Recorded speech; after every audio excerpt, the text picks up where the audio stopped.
but it's the only way you're ever gonna learn. You look back and it's all in the past. I'm dwelling on the thoughts I cannot say to you. If I don't say the words, then maybe it's not true. And it feels alright when they come and say. Good evening, welcome to NUFC Matters. It is Friday, the Three Amigos, a perfect way to kickstart your Newcastle United weekend. Sponsored, of course, by New Workwear.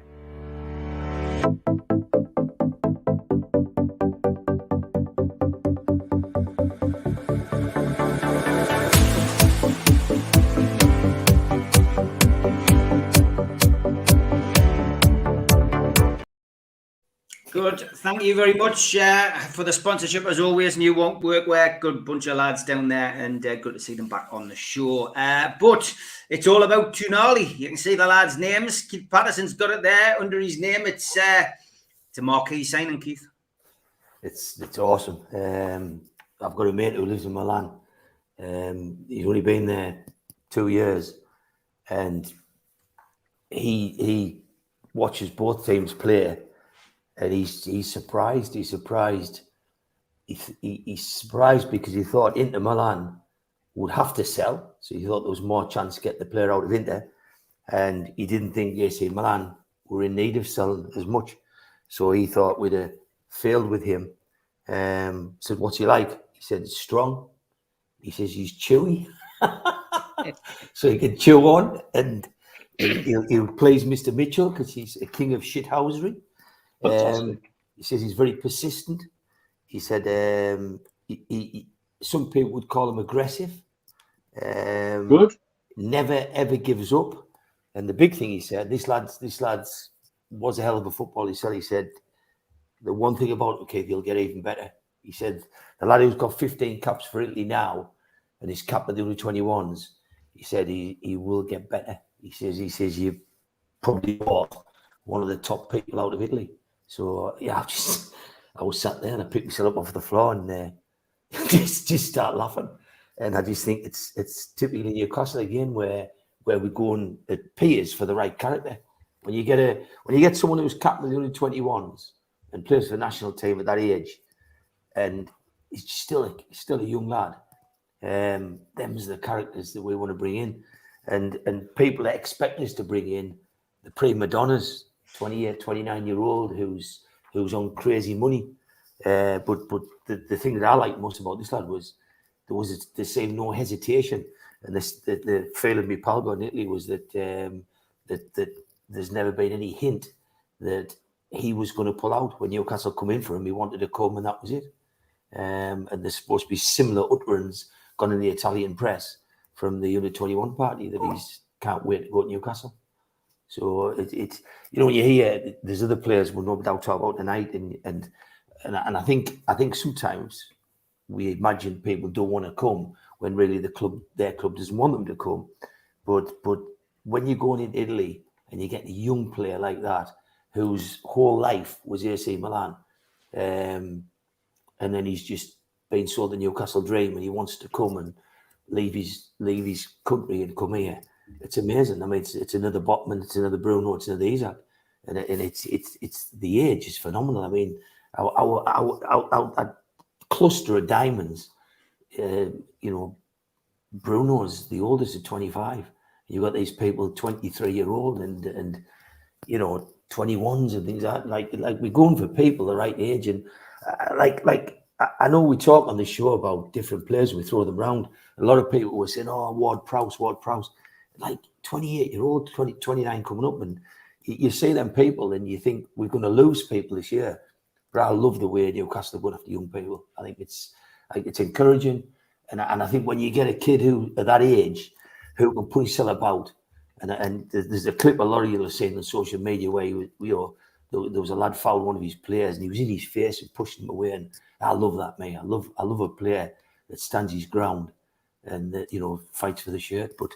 Amazing. If that when he becomes the first sign and what I want to get across the line, and it just makes you think who's next, because we've all got names on the end of our tongues that we want to talk about. And I think tonight instead of getting sidetracked on, like some arsey ticket thing or something like that. I think us five are better off being a bunch of dreamers and talking about who could come and what it'll mean to Newcastle. But this kid is everything we need. I think he'll develop into a real hard man. I think he's that kind of ilk. That's what they're saying. So brilliant, absolutely over the moon. Never been. I don't know. I'm just buzzing for August to start because sky's the limit. Sky's the limit, George. It's a great signing. I mean, obviously, just needs to dot the I's and cross the T's. But the medical seems to have gone well. Everything seems to be in line for a big announcement and unveiling probably sometime next week. But that's a great signing, George. Well, it's been done the way you lads have been saying all along. Trust the process. And as soon as I never thought of anything about this until the word came out that Dan Ashworth was on his way to Milan. And then I knew there was something was going to happen. And that's what we've got to believe in. That's what we've got to trust in. This kid is I mean, what I can find online of videos of him playing, he's special. Before he even gets here, he's special. And or like as Keith says, he's one of these people who stand his ground. He'll not give way. He'll give the likes of the Manchester United Brazilian, what Casemiro, it give him the lickings of a dog because he's just as hard and twice as clever by the look of it. No, I'm absolutely delighted. This is fantastic. But what's also fantastic is the way that the club, I think, deliberately deflects away from what they're doing and lets everybody talk about this one and that one, while in the background they're doing the real deal. And that's so important. I mean, for years we've been second-guessed by journalists and all the rest of it, and things that would rather not be seen have sneaked into the press when we didn't want them to. But the other thing I like about this one, and Keith said it as well, is that this lad seems to desperate to come. There's no ifs or buts about, I might come, I need to talk to this, I need to talk to my wife, I need to talk to the girlfriend. No trouble like that. He wants to come. End of story. And within an hour of hearing Ashworth was on his way to Milan, it was, Italian press had it that his agent was talking to the manager directors of Milan. So, it's all been done in a very, very professional way, which I think is fantastic. And as a long-time supporter, I've got to say it does do me good to watch all the flutterings on Twitter and everywhere else about what Newcastle's doing, about how we're destroying football. How Gary Neville thinks UEFA should ban Saudi Arabia and all that.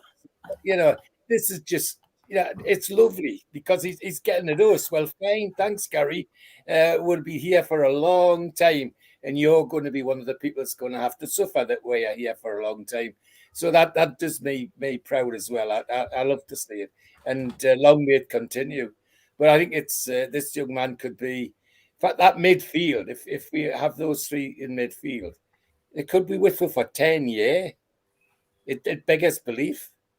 It beggars belief, and that scale. So super, absolutely great for me.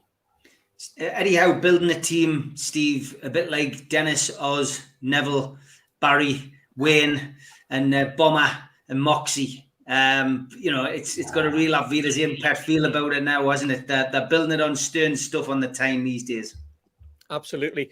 I think what's good about it as well, Steve, is that, and what's exciting, is that the caliber of player that we've been linked with so far. I mean, Barella at the start of the week and last weekend, and you're looking at that and thinking, surely not. And then obviously that was one of the key sort of targets that fell by the wayside. But they go across the road in Milan and around the corner in the ground and decide to go for another target. Somebody slightly younger, somebody just as exciting, and somebody who wants to come to Newcastle United by all accounts. And it just shows you that they've obviously done an awful lot of homework in the last sort of 9 months since probably the start of last season. Thinking, well, if we get the Champions League, and we've talked about this in the past, you have a plan A, plan B, and plan C, and you look at the targets, and then all of a sudden we're going for Italian internationals, Italian quality, and Italian. What can you say? Absolutely, star quality. Players that Italian press are raving about, players that Italian fans don't want to leave that club because they saw themselves as building around them. But I think what we've got with Milan, AC anyway, what we've got there is the fact that, it's a club in turmoil. It's a club financially really, really struggling. It's a club that's just had a takeover. And obviously they've also lost Maldini. And somebody put up there, what about any word on Theo Hernandez? And you go, you know what? Wouldn't be surprised, because there's another young lad, relatively young, 25, who was brought in by Maldini. Maldini's gone now. And, from by all accounts, the lad that we're picking up was also one of Maldini's targets, somebody that Maldini rated very highly. So I think there's an awful lot of behind-the-scenes shenanigans going on, and we're taking advantage of it. And that's why we've got Dan Ashworth there. That's why Steve Nixon's been doing his homework, and it just shows you that sometimes homework does pay off. So exciting times, Steve. Yeah, massively exciting times. And Mitch, it's it's one of those signings which came from stage left. I think Jody Toomba-Life's made the point already. Nobody'd even heard of this lad, and then lo and behold, medical's booked in, and looks like he's on his way. And we've said that's for ages how much of a transition that's been in the club to see us now not leaking like a sieve out the back room. So many things that used to get out very easily now don't appear at all. And I think you're seeing the fallibility of Italian football at the minute. There's many clubs there that are desperate for the cash injection of one form or another for many different reasons. And so if we have been focusing on Italy, if we have been focusing on Serie A, I would suspect that's a place where we might nick another couple from. Not necessarily the same club, but other clubs in Italy are vulnerable.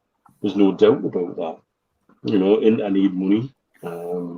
Juventus would dock points and have missed out on qualification for the Champions League. They'll need money. So there's a lot of things potentially could happen there. And watching everybody else shit their pants while initially trying to link us to what's happening in Saudi with their own league, which the link actually is tenuous at best. But now we've gone in and gone, there's a marker. Hello. And just strode in and gone to Milan and taken one of the best young players they've had for a long, long time. But equally, the homework on the player must have been hard to see how keen he was to buy into the dream, as it were. Because we're still selling a dream. Well, one Champions League qualification doesn't make a summer and all that. We've performed on the pitch way above expectation. But this is the power that now is in my hands. We have a financial and a physical on the playing side advantage to say, want to come play Champions League football? Want to come set the world alight in the Premier League? Want the world to see how good you are? Well, you come forward with our group of players who are all bought into this dream as well. And I think that's the kind of calibre of signing we're going to make. I can see us making another few of them similar, and taking advantage of the positions that certain clubs are in, be that because of financially, or be that because they're in turmoil and have undergone change recently. Don't underestimate the change of Maldini's departure from AC Milan. That would be like having Shearer and a director of football role at Newcastle United, and you owner coming in and him falling out with Shearer and saying, right, there's the door. And so I think that's a scenario we would all understand. That's the difference here. And you can see the Italian journalists scrambling. I saw one of them today saying, well, he was never going to be a one-club man like Maldini or Baresi. bollocks. That's what you wanted them to be. That's what you wanted them to be 12 months ago. But football changes so quickly now. And the people with the power are the people with the money and with the access to the elite competitions. And we have both. It's a good point. And thanks to Barry Hogan, as most of you know, is week in, week out, compiling the list of players that have been linked with Newcastle. As you know, we always reveal what the total is when we do the professional show, which is this Sunday, tea time, 5 o'clock. I think Mitch, Stu and I agreed. So I'll go on to that. But he does point out that on the 12th of June was the first time that Tonali's name was linked with Newcastle United. And where was it first seen? Well, it was seen NUFC blog. So they've clearly picked it up from one of those foreign network papers and stuck it out onto the Newcastle United timeline. Tell me who's been reporting on it significantly is actually Sky Germany. Right, Sky News Germany have taken a massive interest in what Newcastle United are doing. I've seen it. We've watched a few little reports from there, and they're exceptionally well versed in Newcastle United at the moment in Sky Germany. And so, I think if that's a route where things might come to the public from, that's a place to have a little look at. You know, I mean, I'll try and keep tabs on it as and when I can, because as you know, I speak German, so I can follow it quite closely. So. But that's where a lot of it's coming from. That's from back in the day when you used to work with Dennis, Neville, Oz, Barry, and that's right. In the hut, of course. Danny Craig says Madison won't happen in my opinion, and if he's already banging on about going to Spurs, and frankly, I don't want him. Mitch, I'm going to let you start on this one because the Madison deal is excited, frustrated in equal measure.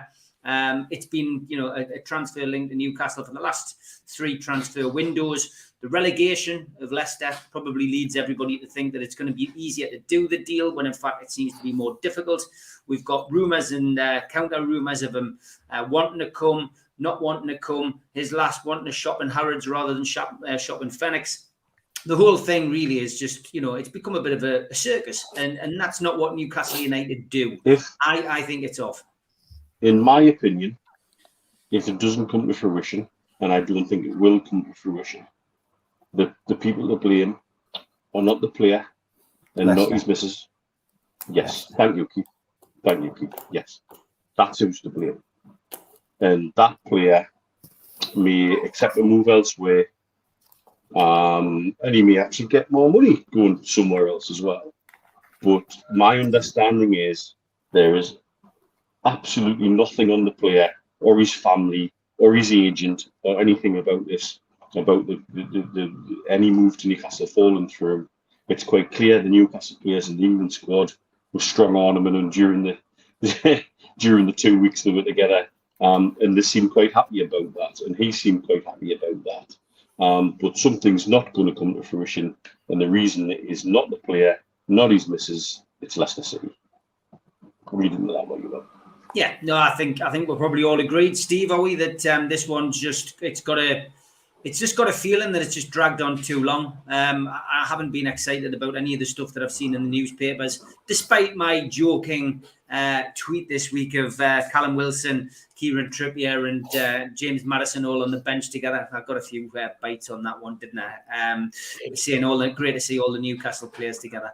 But yeah, I mean, joking aside, I think, there's probably more chance of another name coming in, and I think Szoboszlai gone quiet on him. I hope they do sign him now that I've learned how to say his name. Yeah, you know what? I was laughing there, Steve, when you said dragging on. It's only the 23rd of June. Yes, it is. Yeah, well, I haven't even mentioned that. But we're a club that does our business early now. So that's this is the new face of Newcastle United. Yeah, I mean, I thought that Tottenham was a stalking horse personally. Then I spoke to somebody in the press who said no, they're not. They're deadly serious. They obviously just got a new manager in Postecoglou. He's now looking at, I suppose, at his squad. I doubt that they were talking to Postecoglou 6 weeks ago and saying, by the way, we're going to buy James Maddison, and him going, yeah, I want you to do that. I think Tottenham do their business slightly different to Chelsea.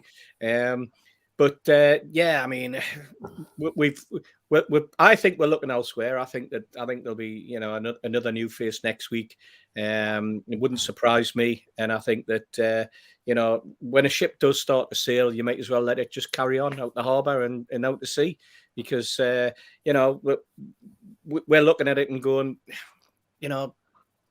bigger fish to fry, better players out there, and that phrase that Keith's always used, which is there are better players financially in terms of the economics, and better bargains to be had in Europe. And maybe somebody at the club's been listening to Keith and decided, what, right? Or maybe Keith's been talking to somebody in the club. I don't know, but there are better deals out there, because you've got the likes of Leicester, who are turning around and saying 65 million, 70 million, 72 million, whatever it happens to be, putting another 5, 6, 7 million on the price of the player when deals are agreed, allegedly. So I think there's players out there who are players out there who are hungrier as well. Yeah, absolutely. So it's silly season anyway, isn't it? When it comes to everybody has an opinion on what the value of a footballer is, and you just have to look at what's happening with Declan Rice. 80 million, 90 million, 100 million. It used to go up in ones, now it goes up in tens. That's like me doing an auction. Yeah, it is. It's ridiculous. It's absolutely ridiculous. But if Maddison's not available, or Leicester don't want to play ball, that's Leicester's problem. Which brings me into another aspect, because we can throw this around later on. But there was a time where people said that a club like Leicester was the best run club. The model that Southampton had was a brilliant model. At the moment, it's Brighton. It's the model. None of them are sustainable, because they all rely on selling players. Leicester's model has relied on them selling players for big money. Ndidi, and then Fofana and such like. Southampton was just a track for Liverpool, and I suspect that Brighton will probably go down exactly the same route. So when people were standing up a few years ago and saying that our business model was rubbish, and we should look at Leicester and we should look at Southampton as being the club and the way to manage things, all they've ended up with is a nice training ground, and now they're in the Championship. Yeah, Mark Byers says, I missed what Mitch said. He said it's Leicester to blame, mate. I think most of us agree as well. It just seems as if look, you can understand Leicester's predicament. They need to make as much money as they possibly can from the assets they've got, because they've just found themselves in the wrong division. So, you just, it's one of those situations. George Maddison, I just think it's, he would have been a great signing. He would have been a better signing 3 windows ago, though, for me. I was just going to say, if it would be bad enough if this was the first window that we've talked about him, but we've been talking about him for at least 3 windows. And not once in that period of time have I got an impression that James Maddison was knocking on the manager's door saying, I want to go to Newcastle. I want to go to Spurs. I want to go. All the time when we've been talking about Maddison, my one question has been his commitment, his desire. Is he bothered about being in Champions League? Is he bothered about winning silverware? I'm still to be convinced about that. So if it doesn't happen, I for one won't be sorry. In fact, I've got to be honest. If there was a Leicester player who was interests me, and I wouldn't mind seeing him sign up with us, it's the winger Barnes, whatever his name is. He's got pace to burn, and I wouldn't mind seeing him under Eddie Howe. But if Maddison doesn't come, I won't break my heart. I've got to say, as I say, my issue is about his commitment. And I agree with you, lads. Leicester being not naive, bloody greedy is how I would put it. At the end of the day, yes, they want money, but they don't just want money. They want take our sockets, our eyes out with sockets, and come back for the sockets later. No, Leicester being terribly greedy, and as I say, I'm not convinced about Maddison's commitment to anything, really. No, definitely not. Don't go breaking your heart, mind, George. Not when Elton John's on at Glastonbury this weekend. Keith, Maddison, it's dragged on, hasn't it, mate? It has dragged on, but there's a lot of things happened. I mean, I was talking to somebody yesterday, and they said, I'm disappointed because they had the heart on getting him. And I says, I'm not. I'm not, and I never have been. I think he's a good player. I think he would bring something to Newcastle. But I think his age is getting on the wrong side when there's younger people abroad.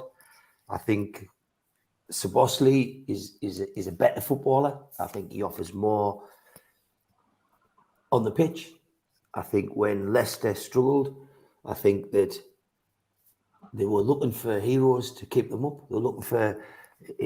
It's like when Bruce was messing on with our lot, and you were begging Maxi to create a goal out of nothing, and Leicester played some ordinary games towards the end of last season, and that's when the real, that's when I went off Tielemans. They talk about him, and I just thought, well, he's not. For me, he's not. I don't know. I don't think Tielemans could play out a high press. I don't think he's got the engine to play the Newcastle Eddie Howe style. So when I looked at that side, I was expecting Tielemans and Maddison to come on their own and to keep them up, because that's George has covered it off. George described as I didn't hear him knocking on doors. It's like that's an old phrase you'd use to say, when a player think about when Dubravka went to Man United, like he went and apparently came back because his missus couldn't settle. That's what the story is. But for whatever reason, he shouldn't have gone, because they wouldn't give us a player. But the story goes that he really wanted to go, and he made it known he wanted to go, so they let him go. Well, George is saying, did Maddison make it known? Because it was mega money they wanted to pay, and it would have been life-changing for Maddison if he'd come here at the start of it. But instead, we went for like rubbish players like Dan Burn, and we went and got a young kid from Holland who couldn't get in the Dutch side called Bottenman, and we went and bought a kid that was untried really, and he was hitty missy, and same write-ups I'm seeing from Szoboszlai now. They were saying about Isak 18 months ago. Well, he's only got 7 goals and he hasn't had a good season this season. He's not really good. Isak's in a different league to Maddison. Like to me, he's on a different level. But I think Maddison's a good player. But 60 million and his age and the players we've got, I then say, what are we getting extra? And I don't think we're getting an Isak. I think Isak brings something to Newcastle nobody else has got. And I think Maddison's skills is in that squad already. And I think he would be a good player. I think he would be a good signing. But I'd rather see Szoboszlai there all day long, because from the off, that's where I've backed, my hopes. I think Szoboszlai's he's dead ball kicking. He'll take a lot of pressure off Trippier. He creates goals out of nothing, but he's captain hungry. He's just got a great attitude, a great will to win. And to me, Szoboszlai has the attitude of Tonali. He's got the same kind of fight and will to win. Captains don't become captains for no reason. If you've got a Trippier on the pitch and you've got a Tonali who's a captain material, Botman's capable of being a captain. Joe Linton's capable of being a captain.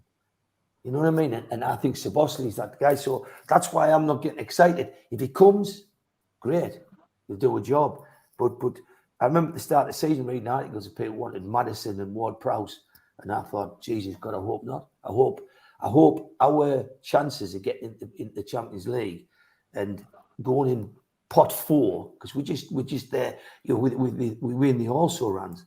I hope that it's not going to be climbing into that league of exclusivity with people of that age, because I'd rather chew on with winners and fighters and people who do get in your face for 2 years until all them people flourish and they all build the team you talked about, like the Alpha Edison team where one fights, they all fight. And that's what's happened in Newcastle. That Eddie Howe's had the balls, and we all know the story about when he first met, some of the owners and some of the Saudis, and they offered him some of the big name players, and he just didn't want them. He said he didn't think it would be good for the dressing room, but he's hung in there, and Eddie Howe hasn't gone out and brought in the people who Pogba was mentioned, Neymar was mentioned, but Eddie Howe's just done it with grafters. And if he brings in a Tonali, and if he could get it, obviously, he's a great player. And it's them people that will take Newcastle and shock people in Champions Leagues rather than the people that they tout round. Because the majority, if you just read the press, we're getting Tini at fullback, we're getting Maddison, we're getting Ward-Prowse, and we're getting Barnes, and we're getting a kid from Everton. Like it's a kid from Chelsea that went Crystal Palace on loan. What they call that kid with the blonde hair? Gallagher.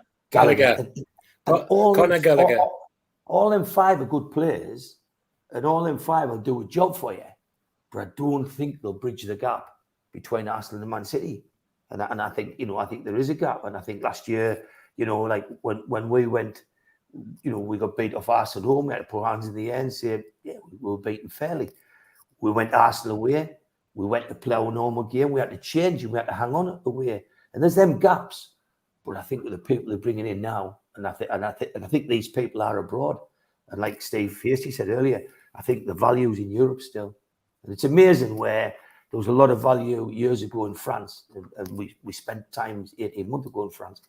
And now we've gone to Italy, we've gone, apparently we tour in Italy at the minute. It's like Monte Carlo. It's like a rally because the Juventus 1 minute. And I just hope they don't forget to go to Napoli and pick me Man Osimhen up on the way back. You start a rumour off. Benny says any worries about Tonali not settling in England? We'll just take him to Portofino's, Benny, and introduce him to Malverno on his days off. He'll be fine. Okay, hey, that half an hour flew over. As always, plenty to get through on the show. I think it's about time that we had a date I met.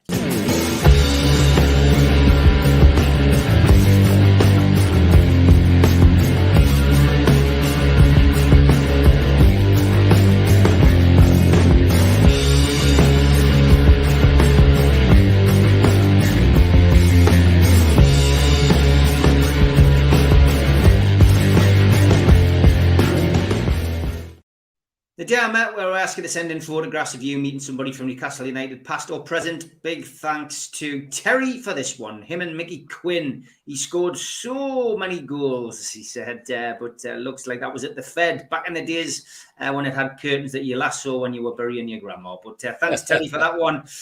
Great photograph. If you've got a photograph of yourself meeting somebody from Newcastle United, past or present, send it over to me and we will feature you on the show so we can play this lovely music.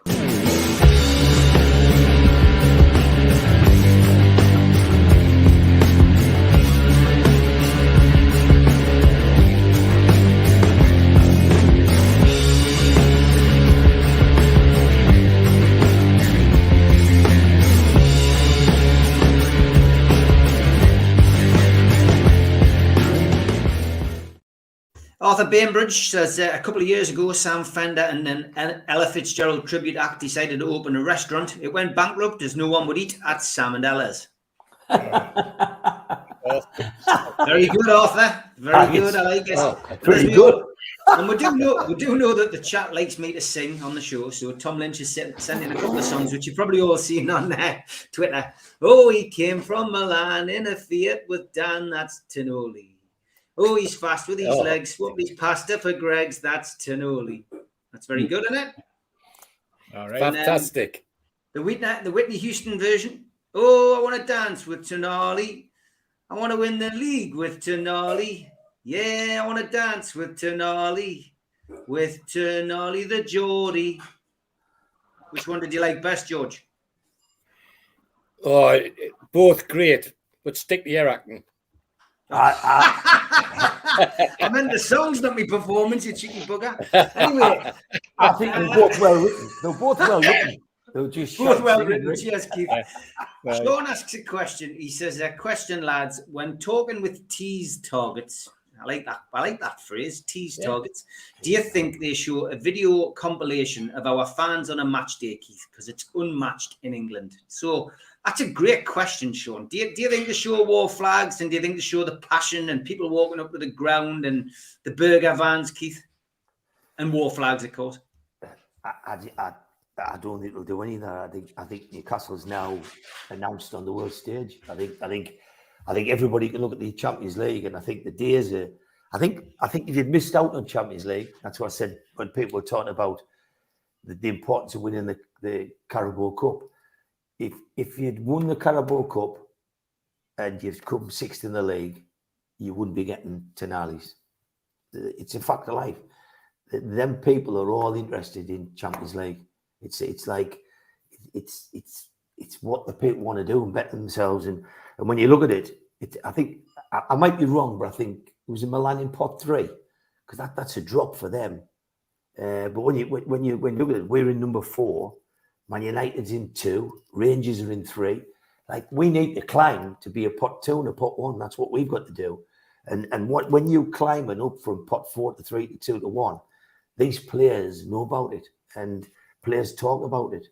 Players talk away and so as far as Newcastle goes, everybody knows that's a huge project. Everybody knows it's owned by the richest company in the world. Everybody knows that Newcastle will be round the Champions League for the next 10 years. So the players say that. Nice if they play a video and showed. I honestly think they'll hear about it, but I think they'll all get a shock. I think when they turn up and see flags flying and see the displays that go on pre-match and see just the atmosphere that comes with it. And to be honest, I think the big thing that will shock them the most is the away support. I think when you go to the away game, Newcastle are renowned for singing all game long and giving the kind of support that very few other teams do. I mean, we judge people who come to St James's and some of them, don't take the allocation and you don't hear from them. But Newcastle, wherever they go, they heard throughout. So I think that surprises the Botmans of the world and the Brunos and the Isaacs. I think the away support. So just the city, the fact that it's so passionate. But I think people underestimate Newcastle people. The city of Newcastle is one of the friendliest places in the world. You know what I mean? It's not like going to Birmingham. It's not like going to West Sussex. It's just totally. There's something about when you cross that bridge and you go to wherever you park and wherever you walk to on match day, the place is bouncing and it's bouncing now not because we expect or we self-entitled. It's bouncing because we compete again and we have hope in our bellies, and that rubs off. And the Dan Burns of the world and the Longstaffs of the world help translate that to the dressing room. But the big thing is Joe Linton, Bruno. They so, people say, "Oh, Liverpool's going to buy Bruno." What a bag of shite! There's no way in the world was Bruno going to Liverpool and leaving Newcastle United because he absolutely loves the place. There's no way Joe Linton's leaving, and what we're building is something that, I think George touched on earlier. 5, 6, 7, 8 years. There's this hardcore can play together. This team can play together, and if we get 3 diamonds in, I think we'll get into the couple before the window closes. And you put 3 in that team, and then next one you put another 3. You'll be fighting for the Champions League. You'll be wanting to win the league and win the Champions League rather than just say, "Oh Christ, we've entered, we've qualified." That's where it's going. That's where it's heading. David Cook says, "Journo's now saying we can't afford Madison." I love it. I just love all this. I love all this garbage that comes out. I really do. But Steve, 75 million was our budget. Right? 75 million. We've already spent it. And the first sign at 70 million euro. Well, unless we've got a hell of a conversion rate that I kind of give a gone to Spain, someone's gone wrong. But they tell us 75 million. That's the pot. They beat Italy. They've looked at the Juventus striker. Look at that DeMarco who plays for Italy, the fullback. They've looked at 2 midfield players. They're going around with the biggest shopping trolley in Italy and hiring people in the shopping trolley. And then people saying, "Oh, we can only spend 70 million though." Shut up, man. Exactly. And the day they said that, we went around the panel, and I think the lowest on here said we'll spend 150. So the lowest on here said the out times 2, and then Musumbu said it'll be over 200. And that's whatever happens, they'll find a way. They'll find a way around this. They will. And interesting stuff flying around all the time. Simon Faramon's just posted that. Sky Italia journalist Gianluca Di Marzio has stated Newcastle have spoken to Juve about Chiesa availability, and that was posted 20 minutes ago.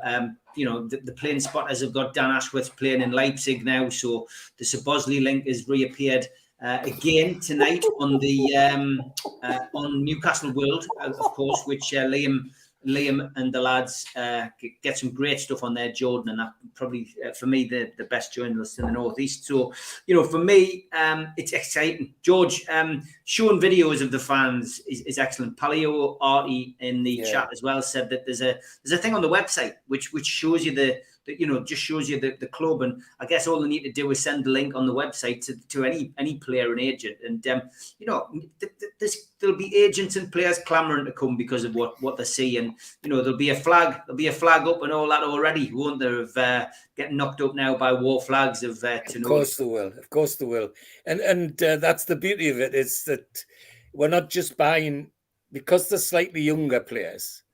They're not just buying into it for themselves; they're buying into it for their families as well. You look at them: Joe Linton, Bruno, Miggy.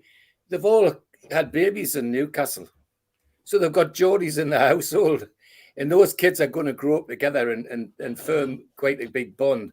And that's going to do a lot for. I think, in my opinion, that's the kind of things that helps to cement the club.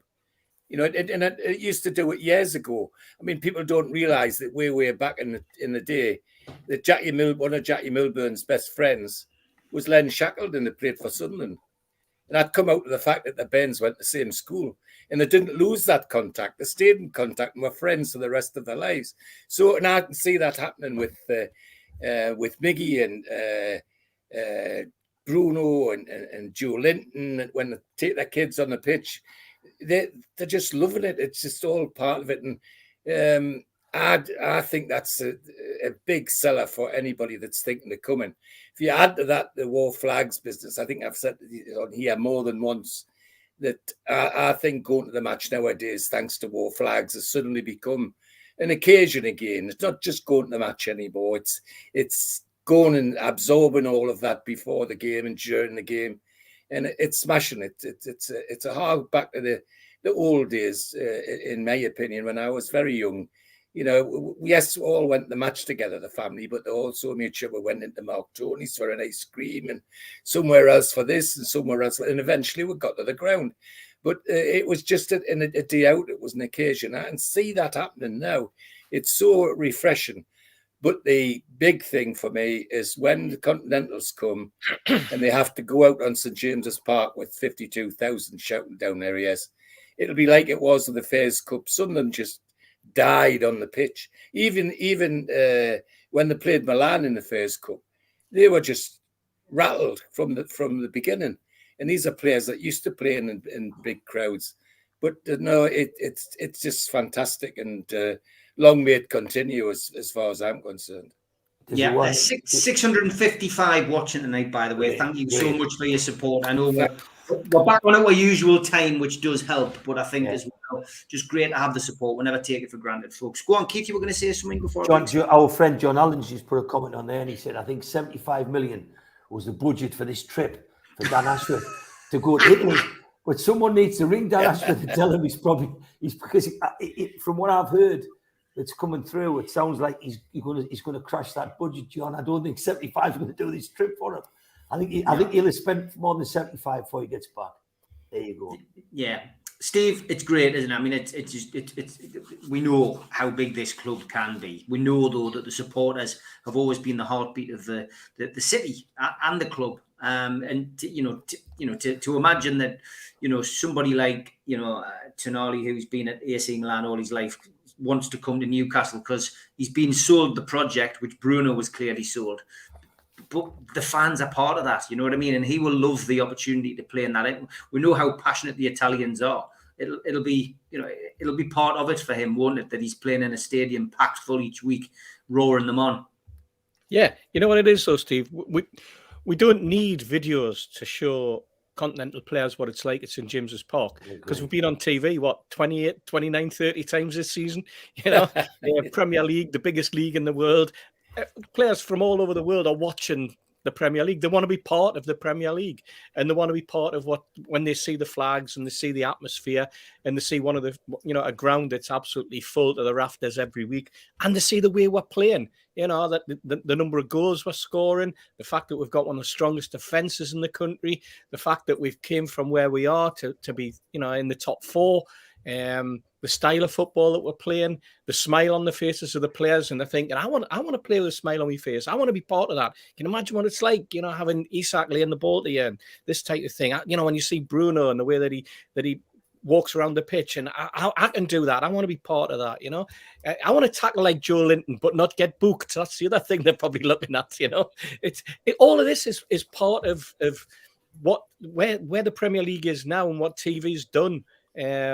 Spreading the word, and yes, the flags are a big part of it. What the flags have just got to be careful as they don't become too pretentious and don't become, too wrapped up in themselves. And I don't think they will, because they're quite level-headed lads. They do their own thing. They know exactly what they want to put on, and the displays are absolutely fantastic. We talked about it, if you remember, Steve, back with NUFC Fans United, when we said to the club, and we sat with Lee Marshall, and we said, at the time, we had an awful lot of French players, and we said, we want you as a club to go out, and we want to, Bill Corcoran, I want to come in, I want to tell the players what the history of the Northeast is about. I want to, get them to understand why we are as passionate as we are. Well, yes, there's now a video that they can watch, but they can see the passion for themselves on the terraces, because at the time it was flat as a fort, wasn't it? There was nothing to excite these players, other than the salaries that they were being given, and most of them weren't on that big a salary anyway, but most of them didn't deserve a big salary. It was different times. So now we're a totally different beast. We're going places, and everybody wants to be on the journey. And you look at the clubs that we're going to. I mean, Leipzig, there's a selling club. That another club that sells players, goes in, dips their foot in the water, brings talent through. Dortmund are a similar one. They go out and they nurture, and they're not frightened to sell players to England. They're not frightened to sell, because the players want to be part of it as well, and the clubs see that as part of their development. And the Premier League's bringing all the money. It's like a big sponge. It's sponging in all the money, and it's being shared out right across Europe. And this is the nature of the beast now. I'm just chuffed that we're going for the quality of players that we're going for. And somebody said there's Cheers of the fullback. No, Cheers as the centre forward, Italian centre forward. He's been out for quite well. He's just had his second ACL injury, and he's just recovered from that. Hopefully, he's had a long enough stint in rehab so that things go all right for him. And if that's the sort of player we're looking for, but we'll not be paying big money for him. You're probably talking 25, 30, maybe 35 at the most, probably because of his fitness and because of the way he's been and his age. So it's not necessarily another splashing out, an 80 or 90 with Juve. For one of their top players like Vlahovic, who is somebody that I've courted and would have loved to have seen in a black and white shirt of Newcastle United, not a black and white shirt of Juventus. But this is just the very fact that we're linked with these players is tremendous. International players that are playing for their country. In the past, it's not been the way it's been. So it's all positive. It's all great, and bring on FFP. Bring on Gary Neville. Bring on the crying babies of him and Jamie Carragher. Let's see what they're going to say when they arrive here in June, in August and September, when they have to cover us, and see if they're still whinging about our finances. Somebody says, Mitch, what were you saying after Steve was saying about a plane at RP Leipzig? You were on mute. No, God, I can't remember. 5 minutes ago, I've got a memory like a goldfish. Yeah, but getting back to the point that we were talking about was the supporters. It will play a part to some players, I'm sure. Absolutely, and I know fine well that the club are using everything that they've done over the last season. They came out here to Dubai and did a lot of work with us with the Dubai mags in the bar where we watch. filming us with the flags that we have and the build-up that we use. If you want to see what it's like going to the Dubai supporters Twitter account, there's a few videos on there, so you get a feel for what happens when we're watching the game. And I know the club are using all those clips and some of the clips they took with us and some of the interviews they did with us. And I'm quite sure for some players, being shown what happens on the ground, but then being shown, and this is what it means worldwide, by the way, will make a big difference and make a huge difference. I think they're very proud within the region that they've got regional contacts with supporters clubs like ours in Dubai, and we reflect the passion of the club on and off the pitch. And I think for some players it could genuinely be, God, I want to go and play for that. I want to go and play in front of that. And then if they talk to some of the players already there, you don't need to sell it. It sells itself. So I think it could be very important for some players to see that kind of drive, to see, right, this is what you're going to be playing for, and this is where you're going to be. I think it really will make a difference. Yeah, no, I do as well. But it's exciting times, guys. It really, really is. It's also exciting times for John Justice Allen. Me and Keith have both seen him in the last 24 hours. He's doing well, Keith, isn't he? Amazing.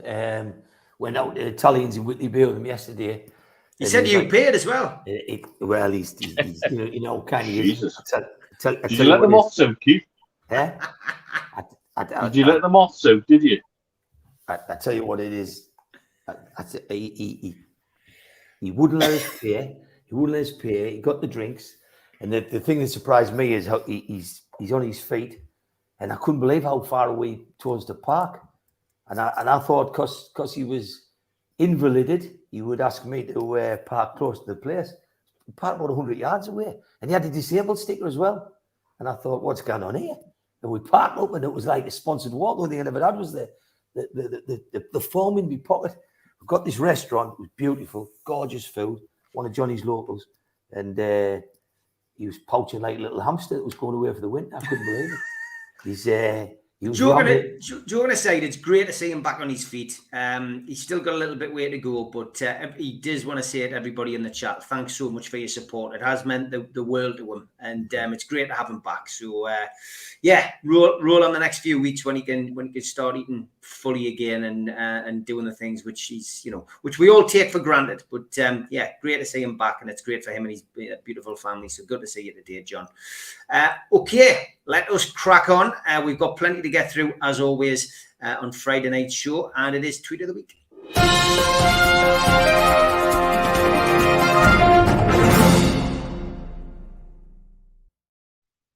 As always, a big thank you to Zara for her contributions. I've got a date with a lady who self-identifies as a weedy bin, but can't remember if I'm taking her out Tuesday or Wednesday.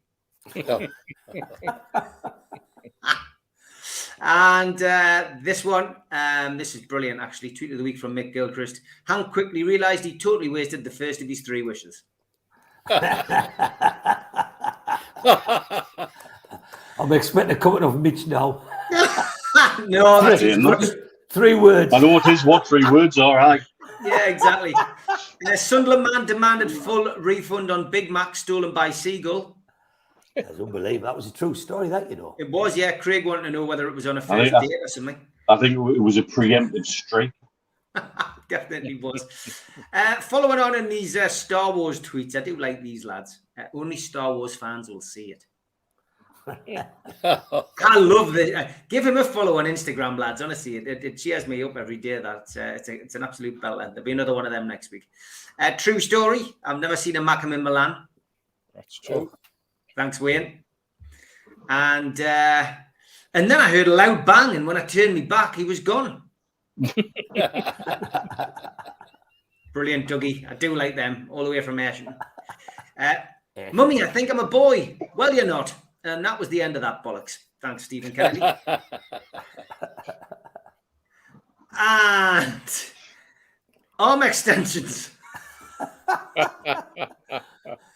That's classic, that, Dougie. England keeper. Thank you for that. I'm returning these glasses. I bought for my husband. He's still not seeing things my way. What crap. Thank you, Ian. You have these back. And what Facebook deleted our profile picture again, says this woman. That's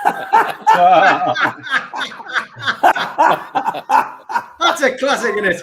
It gets funnier every time you see it. I think it's just the drone. And when you accidentally summon a demon while trying to pronounce furniture names in the IKEA catalogue. That was brilliant, Ian. You're absolute belters this week. It is tan time, lads, and here's some profession tans. Truck driver, a farmer's tan, the mailman, and the mechanic. Brilliant, that. Absolutely brilliant. Our marriage is like this deck of cards. All we needed were 2 hearts and a diamond, says the man. The woman then says, that was then, sweetie. Now I wish I had a club and a spade. Thank you, Stephen. Some near-the-bone comedy from Stephen, as always. Tweet of the week from Mike Gent. Man to dress in pink wetsuit and play the bagpipes while I masturbate. Call Al-Anon, and then we've blocked his number out. No weirdos, please, it says.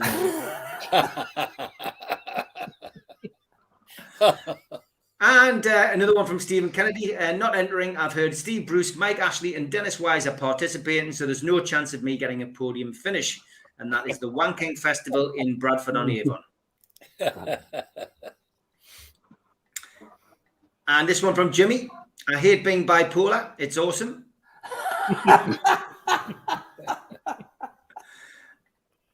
And Robert asked the televangelist to pray for his hearing. After 3 minutes of violent shaking and trying to push him over backwards, the preacher asks, how's your hearing? Robert replied, I don't know. It doesn't take place until Tuesday at the court. Jimmy's on a run, isn't he? Jimmy Moore. He's on a run, lad. This was great, wasn't it? Terry, who was, of course, our day I met, sent us this. He went, did you ever think we'd see the day we've got 2 Newcastle players starring for Brazil? That was great. I mean, I know they got beat midweek, but fantastic to see the 2 of them in the starting lineup. It's mental. It is absolutely mental. Wikipedia is always a source of amusement. And, of course, earlier in the week, Sandro Tonali had his first edition. It's claimed on multiple occasions that growing up as a young child, he was always fascinated with bridges, notably England's Tyne Bridge, which he claims stole his heart. In terms of Italian football, Tonali has been a Milan fan since childhood, but in all that time, he has yet to see a Mackem in Milan. I love Wikipedia, and it's fantastic. It's brilliant, isn't it? It's brilliant. A fact here for you: if you laid a blue whale lengthwise across a basketball court, they would have to cancel the game. Very good. God, some people have got too much time on their hands. I did like this as well. Milan and Tonali's agent meeting in Milan, all that blather, and then Johnny went, 2 Italians in Milan, a real exclusive. Maybe if it was a Mackem, it could be newsworthy. Correct, Johnny. And Newcastle Fans TV, this was great. He says, thanks to Steve Cooper, not the Nottingham Forest manager, for sending this to us. Of course, it's a stag do, and if you can see right in the middle at the far end, there's the stag in a Sunderland top. That's mad. True. Somebody with a sense of humour running this fish shop. Frying Nemo. Been bother of Disney say that, I bet. And turn me over, this stone said, you've just took orders from a rock. Are you stoned? Oh, brilliant. Brilliant. Celtic fans were feeling like this week. Bobby Ewan in the shower. Brendan Rodgers appearing at Parkhead. And this was great. Keith sent me this on WhatsApp. I don't know the name of it, but it has to be the best book ever written. That is. Ham sandwiches all out. You sitting there reading the book. It's a classic. Trick people into thinking you're a time traveller by buying clothes in Middlesbrough. God. And speaking of clothes in Middlesbrough, the Weather Channel said dress for the mid-70s today. There's George. Doubles up as a look like that. Definitely you, George. I can see that. You still are there then, though. You still are there. We're going all religious now. Here's John the Baptist. Oh, yeah, me. Jesus Christ. And tweet of the week. This is the wrong movie, says Jimmy Moore. Jimmy Moore again. And Betty's hard to find, said Soda Pop Kid. His name is Mike Litterus and he's a homeowner. Hard to find, Lord. When your brother's signing for Real Madrid and you've just signed for Sunderland.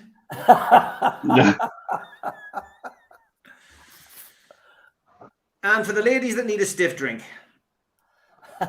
Yes.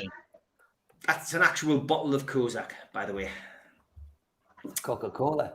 It is, aye. One man actually found it.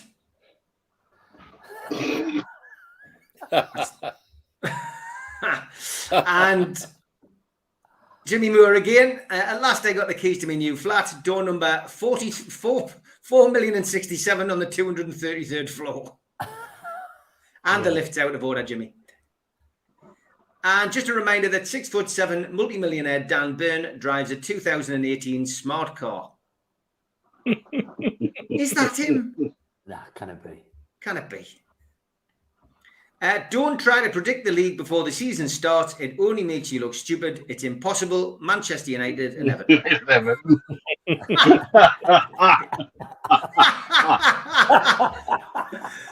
This was a bizarre news story of the week. Is it okay to let your snake sunbathe in the park? That was actually on the BBC website. That's amazing. Yeah. Did you see what else is on the BBC website this week? No, go on.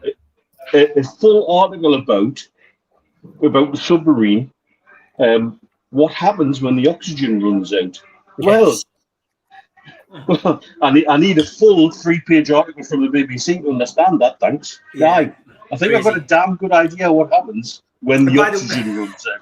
By the way, there was a lot of people did send stuff which was completely inappropriate, and I didn't use it. So No, I get it. Yeah, Aye.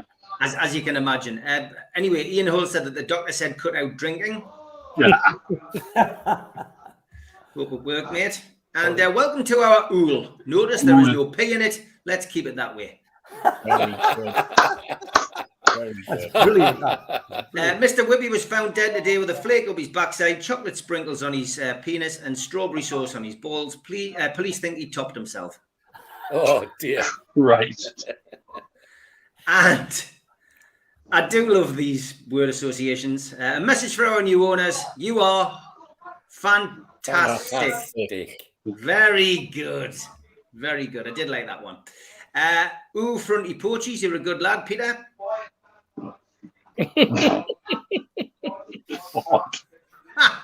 I'd have second thoughts about eating them, lads. I've got to be honest. And when I was a baby, my parents used to bath me in cheap Australian lager. It wasn't until I was 18 that I realised I'd been fostered.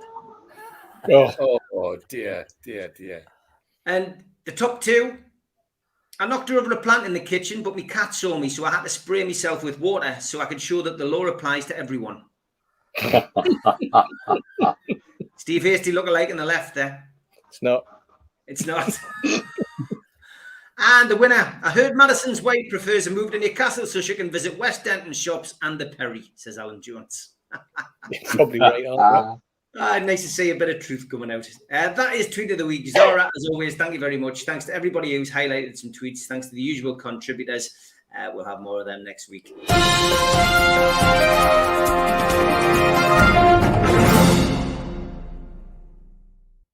We should point out, Steve, that there is a Harrods opening in the Metro Centre. There is, yes, you're right, mate. You're right. No budgie smugglers there, thank God. Okay, I need 5 minutes to wet me whistle here on the ads.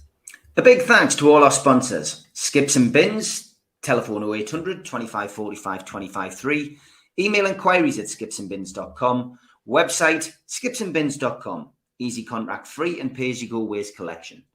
Thanks to Mr. Vicky's sauces, which are handmade in Cumbria. Their website is mrvickies.co.uk. If you want to contact the guys, email info@mrvickies.co.uk or telephone 01768 210 102.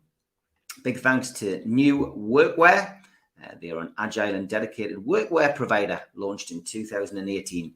For more information, go to their website, newworkwear.com. Big thanks, as always, to Media Arts for the help with the video side of things. If you want to support the channel, hit the subscribe button, become a subscriber today. Hit the thumb up under the video, which likes the video, and click share to share to your other social media. Click join if you want to become a member of the channel for as little as $1.99, or take a one-off payment for the cult membership.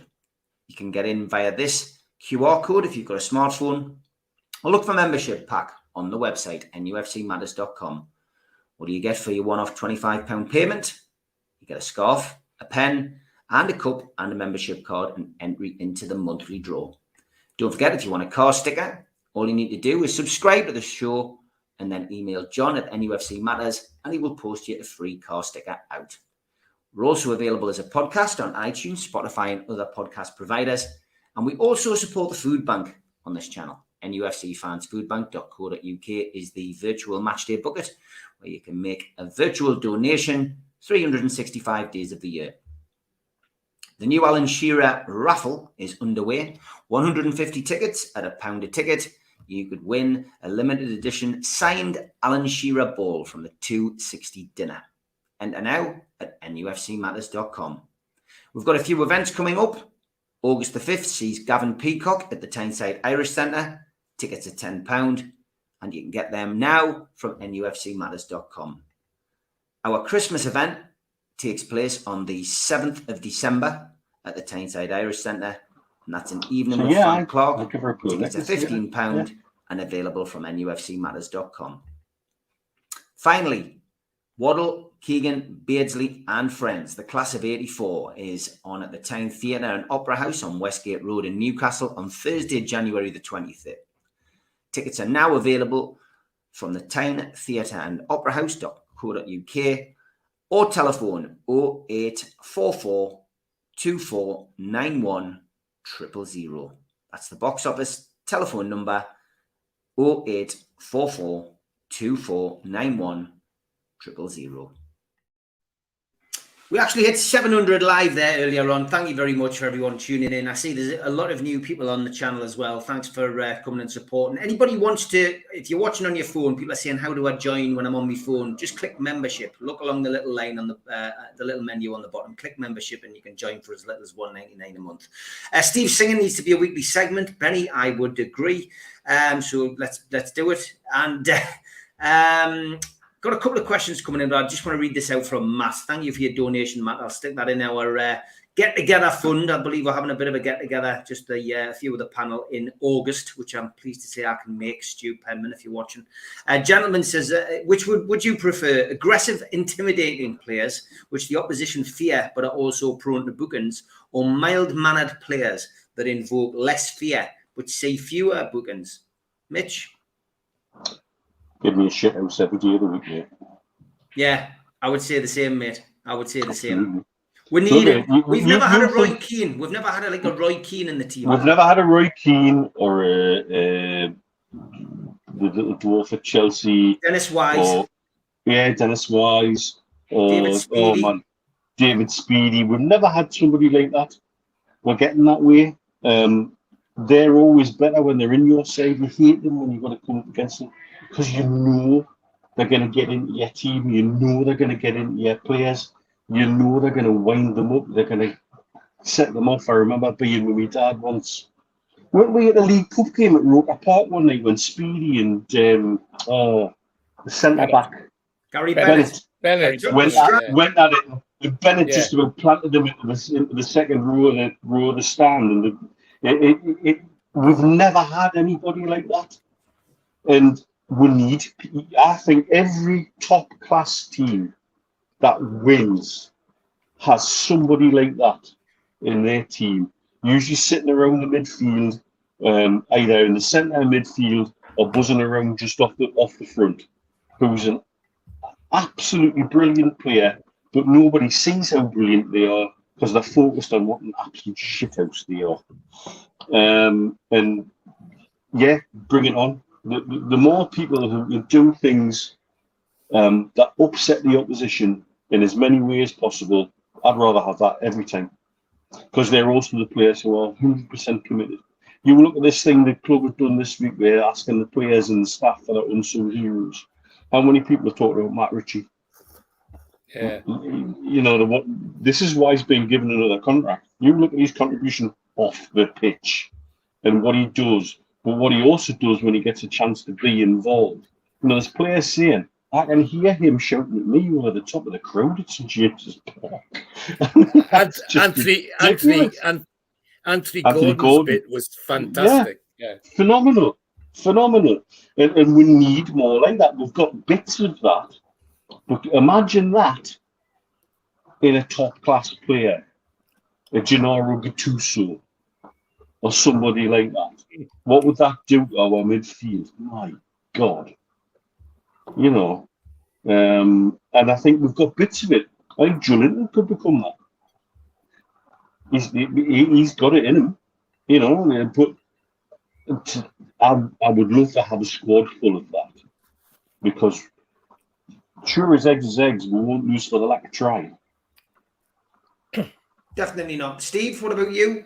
Yeah, I mean, people are saying Batty, Joey Barton, Stuart Pearce. There's three there. I don't think we've got Pearce at the best of his time. Barton. No, got him at the end of his time. Yeah. Barton was in and out. Batty, yes. Of prison. We're both think we were getting that, but he wasn't. Yeah. You know, he went into his shell for the first couple of seasons. He went on loan for a season and then eventually came back. Tuioti was. I don't think Tuioti was that sort of player. I think Tuioti was just timed everything wrong. I think when it came to tackles, to be perfectly truthful, you know, he also timed wrong the time that he brought his car back and parked it on our street. You know, like 2, 3, 4 o'clock in the morning. You know, so but that's another story. But no, I mean, yeah, Batty was probably the one. But we saw shades of it last season. We saw, you know, the way that they protected each other. The way when one player there was a tackle went in, they all surrounded, you know, and got stuck in, especially Shaw and Botman. You know, I think the dynamics slightly different in the modern game. I think that we were the only club, I think, last season in the Premier League that didn't get a fine for anything that happened off pitch in terms of the players. But I think that was down to what happened. I think that was down people to were still telling us that we were masters of the dark arts and all of that. Yet we're the only ones that never got fined for not being able to control our players. Exactly. And that was down to Trippier. And because when there was an altercation or anything, Trippier was always there, separating the players. He was the one who wanted to talk to the referee. He made certain that there was some sort of discipline on the pitch in terms of getting the rest of them away, because otherwise the cards would have come out, and that would have cost her. That would have cost her points at the end of the season, because we would have had an awful lot more players that were unavailable. You know, the suspensions that we got came. They didn't multiply in terms of all coming together. You know, we had Bruno out for 3 games here, and there was I think 2 sendings off. We had Joe Linton sent off, but they didn't coincide. We didn't suddenly end up with a mass of players out through suspension. That when we did struggle, it was mainly through injury. So I think the game's moved on, obviously. And I don't think you get away with that sort of David Batty midfield enforcer, the Gattuso. I think you've got to be a little bit cleverer, and that's just the nature of football now. Be interesting to see how, for example, Tonoli coming into England and being able to handle the discipline, handling the refereeing. It's different, you know. I mean, we look back, and you mentioned Gattuso. I'm going to mention him again. You go back to, you know, the fact that we used to watch Italian football quite regularly, you know, on a Sunday afternoon, you know, when Gaza was playing and that type of thing, and Richardson was running the Italia football program, and you used to see some horrendous tackling, but the game was slower as well. The game's much faster now, but it's going to be interesting to see how he beds in, and whether or not, because we're talking an awful lot about the Eddie Howe sort of mentality, whether he is getting players that are going to come straight in, and you know, that's the sort of identification that done, or you know, they talk about foreign players and needing 6 months here and 6 months there. I don't think Eddie Howe's looking for those type of players. I think he's looking for players that are going to go straight into the team, and there has to be, in a way, because of the Champions League. Yeah, okay. George, what kind of midfield dynamo do you like? I mean, I think the point I was trying to make about Roy Keane, because lots of people are saying Billy Whitehurst and Duncan Ferguson. I think I'm talking about an all-round, nasty piece of work in the middle, Yeah, well, but who can also play football. And I think people make the point about Roy Keane that he wasn't technically gifted. He just got stuck in. And I mean, he came from the Cloughy school of football as well, didn't he? So yeah. I quite liked Roy Keane. I had a respect for him. I definitely did. And he played his part. It can only be the hard man, aggressive man for me, because that's how I used to play. I mean, I've had two of the most important women in my life, were my wife and my mother, and neither would come and watch us play football because they didn't like what they seen on the pitch. My mother used to say, "That's not my George out there," and that's how I played the game basically. And of course, with the teams I've lived through. And some of these players would be in serious trouble most of the time now, like Harvey, Schooler, John McNamee. I mean, I remember the game against Leeds where John McNamee had Jackie Charlton up against the Gallagher goalpost by the neck and was holding him with one hand by the neck to get him off somebody. I mean, that's not going to happen now. But yeah, you've got to have a bit of bite. You've got to have a bit of aggression in it. Jimmy Schooler was fierce. I mean, he had legs like tree trunks, but when he went in for a tackle, the people knew he'd been tackled. Tommy Casey, Irish lad, were a hard lad as well. So over the years, we've had our share. And Steve's right. You've got to be more subtle nowadays. It still works, but I think the way Trippier handles himself, I've got to say, I love entirely. It's become a smokescreen as well. I mean, remember the penalty at Nottingham Forest?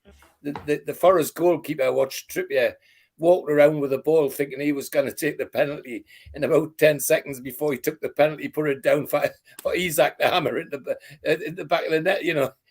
And everybody said, "What the hell is that about?" I said, "Well, that's about Trippier playing games with a goalkeeper," and I like that sort of thing. But yeah, a bit of aggression for me, please. I want to see a bit of blood in tackles and things like that. It's very important. Would you include Brian Robson of Man United in that echelon of title player? Because he got injured. So, most of his injuries came from tackles. He wasn't very good at tackling, but he got stuck in. Wholehearted, I think, was the word that they always used to use for the likes of Robson. People talk about Norman Hunt, and Norman had a nasty, vicious bite your legs, but Norman was just pure dirty. Yeah, like Billy Bremner, like Johnny Giles, sly with it. That's the name that haunts us, Billy Bremner. You forget. And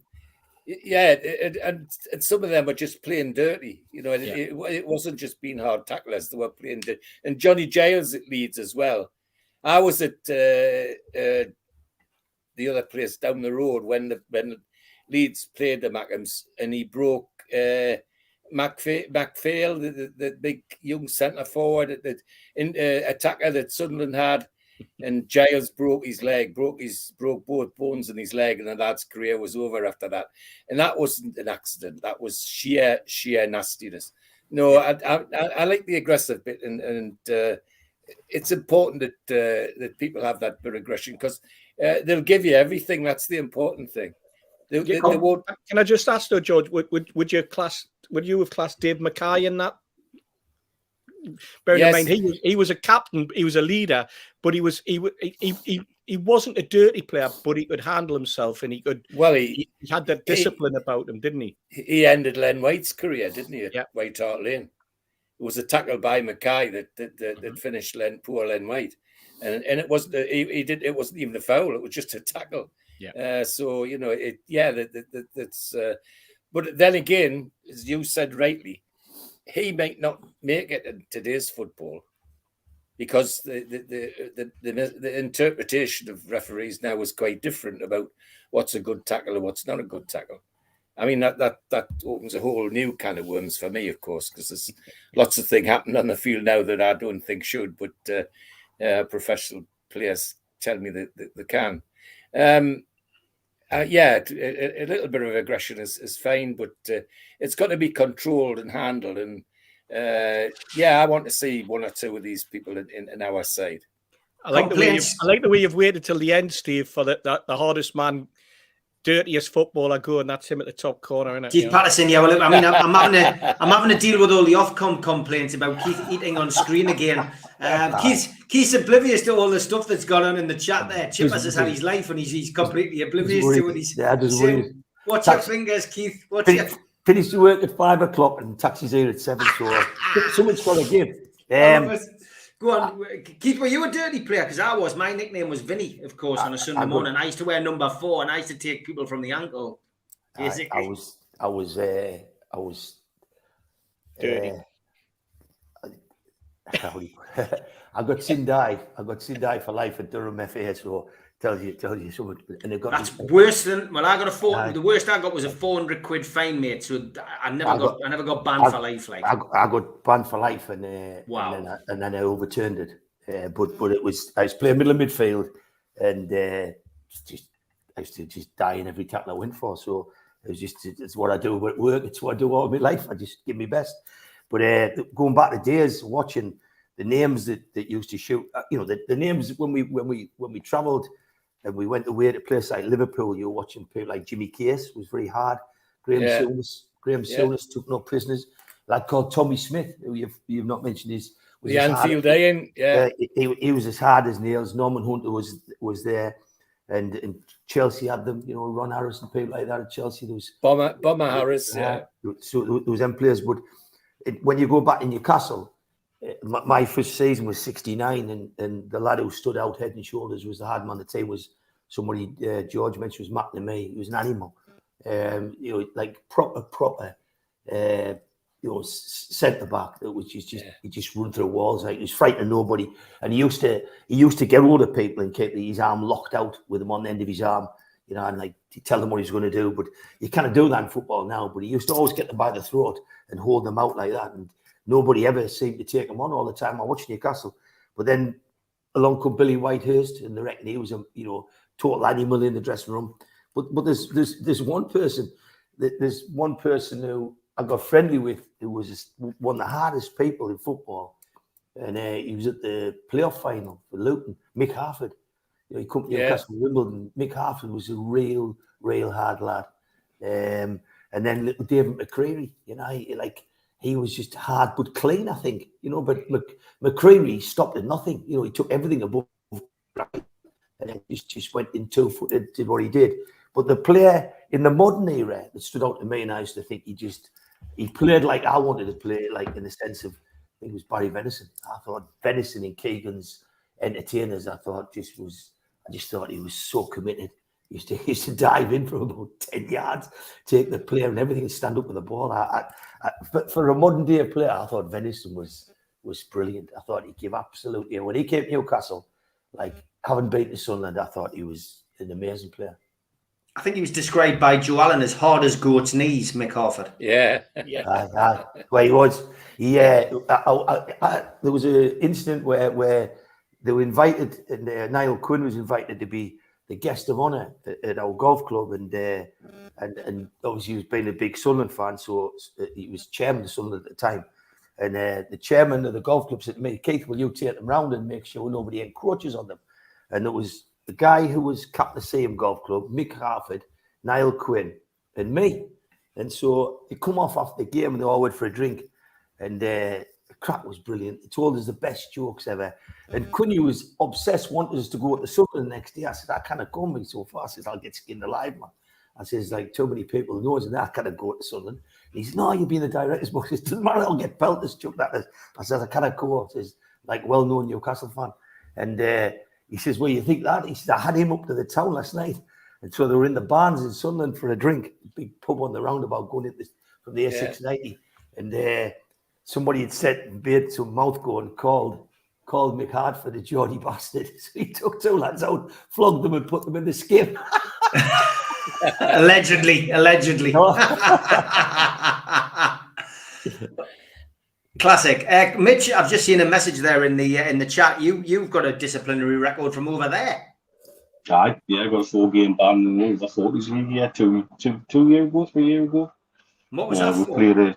We played against a team who were a waste management company from Jebel Ali, and had a young Indian lad up front who definitely wasn't over 40, and he was quicker than everybody on the pitch, but he didn't like contact. So I made sure every time he got the ball, he got a bit of contact, be that into the wall or through the back of him. Then his club captain come up to us and got hold of us by the collar and told us I was being aggressive.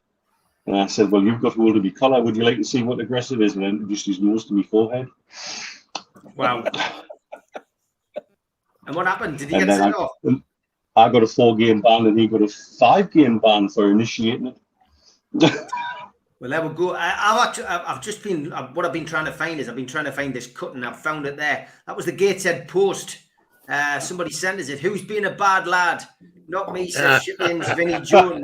And the Gateshead Post actually did a piece on me and Vinnie Jones and compared our respective careers. It was a good bit of publicity for the bar, that anyway. They were very pleased with it. But yeah, I got sent off 7 times in one season.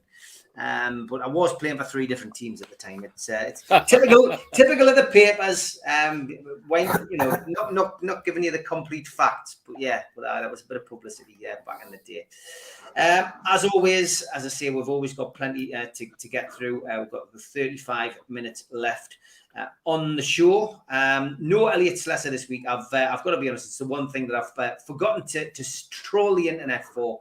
But don't worry, Julie, I will have a troll of the week later on. People asking how you can join, how you can become a member, so just watch this.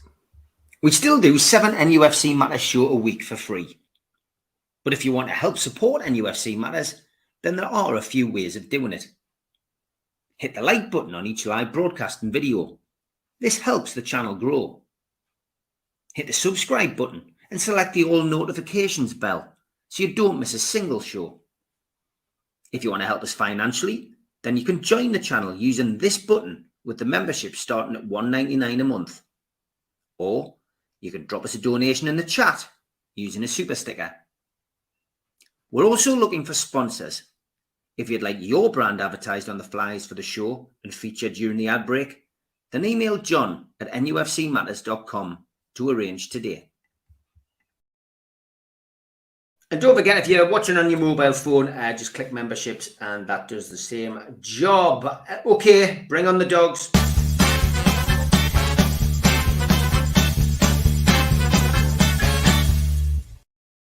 I've got to apologise to Steve Hasty as well, because with us interviewing Yvette Fielding can suddenly create a load of lookalikes for Steve Hasty. I really don't know. But obviously Yvette.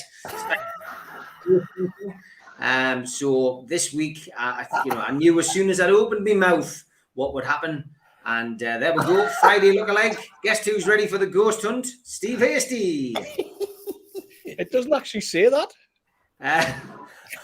Tom Dixon just sent us these. You're not going to deny them here, Steve. Right. Jimmy Moore. 2 lookalike Ghost Hasty. Jimmy's getting worse. Getting as bad as Albert. Aye. No further comment, says Andrew. Correct. No further comment. Anyway, that's not what we'll queue up on a Friday night for, is it, folks? No, we'll queue up for lookalikes. Dogs. From Jimmy, Hasty in the morning. Yeah, me, Jimmy. John Justice Allen, send us this one. There's Steve. Calls himself a mate as well. Steve in the background there. This one from Chippers, Hasty Tune lookalike. It's not Chippers. It's a lookalike, isn't it? It's not you. It's not. This one from Bernard Stanley.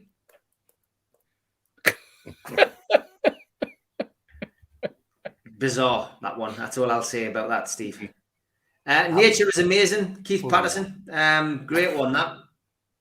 You thinking what I'm thinking. I forwarded it. That's from Jack McCann, yeah. Thank you. Jimmy Moore said, Tune lookalike, chicken head Hasty. Jimmy Moore. Oh, dear me. Drugs. I see Steve Hasty's washed his hair, says Alan. It's a horse, Alan.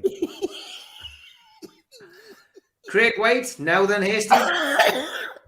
It's the wrong colour, Craig. It's the wrong colour, Now you're called Craig White, but you could have got the colour right. I never knew Steve Hasty centre was in Hanson. That was the band who did Bop, Steve. That's in the bottom in Coronation Street. It is, aye. This one was from John Justice Allen. He says, I see Alan has put a best lookalike on Twitter. He says, my missus has just sent me that one and said it looked like me. So John Justice Allen's missus is comparing John Justice Allen to Bruce Springsteen. I can. Yeah, it does look like him, like. Pretty good, that, John. Pretty It good. is. We'll give you that, mate. Bruce Springsteen, age 72. Tom Chipperfield says, just seen Steve Hasty in a catalogue. Not sure what Chippers was doing looking through a catalogue. Like. What's he doing in it? Look at, we know which page is the catalogue he's looking at. God. He's going through Kay's catalogue on a Friday night instead of getting out and about. Nick is in bra section. That's it. Lingerie. Ghostly Hasty, ready for Chillingham Castle. That's pretty good. That Chillingham Pub, more like it. and Rockstar Hasty, says Steve Brackley Mag. Look at the state of it. Who's that? Anybody know? Hasty look alike. I just don't know who it is. Sam Chipperfield says, if Steve Hasty and Eddie Izzard came together. Well, it would never happen, Sam. You do look like your eyes a bit, man. And Tom McFall. Hasty lad. Nice bow. I like the way you're touching your nose with your tongue, Steve. I was going to say, can you touch your nose with your tongue, Steve? Can you? I'm worried about you. You're getting convinced that these really are me. Last one. Wowza. 3 guesses. We need 3.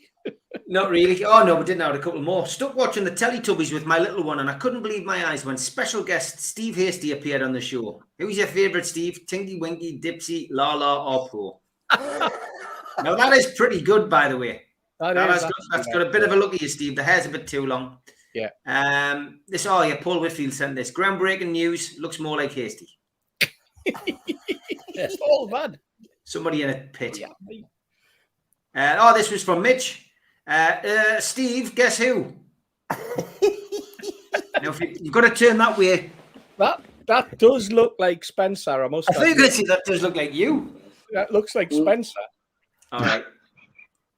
Who's Spencer? And Jimmy Moore said Hasty and flannel. My God, have you seen that dog's hair? I know. I don't know what it's wearing like. Anyway, on to some other lookalikes. Roy Cavani says, will he bring balance to the force? He says, P.S. I got the picture from Twitter. I've never heard of this player until a few hours ago, but that's very good. Thank you, Andrew. Yeah. Albert, that was his contribution this week. He says, I see Mitch is ecstatic. I was as well. But he's had a quiet week, Albert. Yes, we've had this one before when you find Brian Clough on OnlyFans, but it was worth another show, guys. It was worth another show. It definitely looks like Cloughie.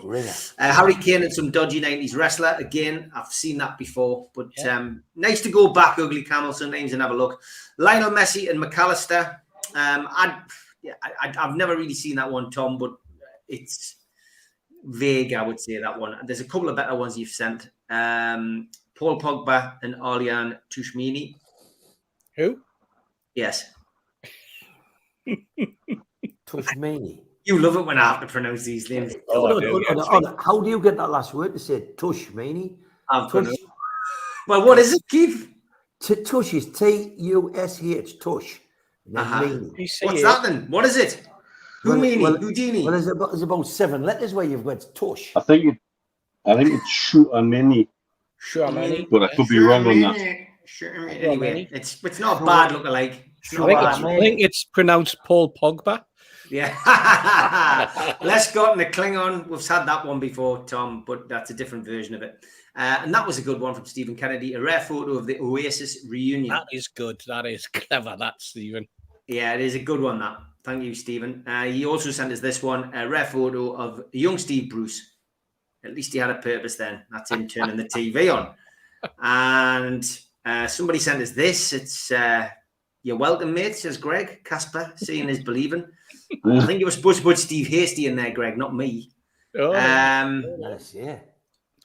What do you see? A dog's arse or East 17's Brian Harvey singing Stay Another Day?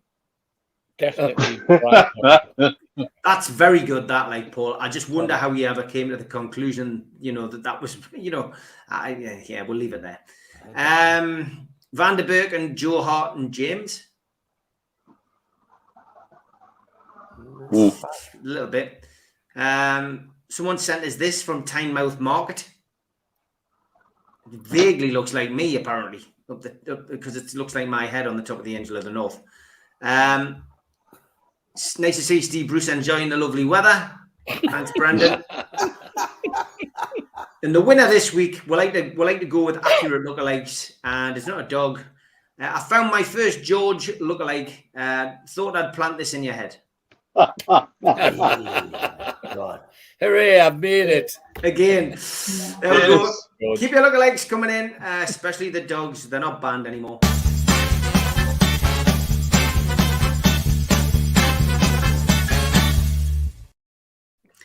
You say that with so much relish, don't you? I do, yes. All right. Somebody sent us how to, Mighty Wind sent us how to pronounce that name. Tushwameni. Tishwameni. Right. I'm not going to need to use it, am I? Unless Tom sends in another lookalike. But thank you for clearing that up. Matt Carney, thank you again for your kind donation. He says, who would have the greater success? An average manager overseeing a world-class squad or a world-class manager overseeing an average squad?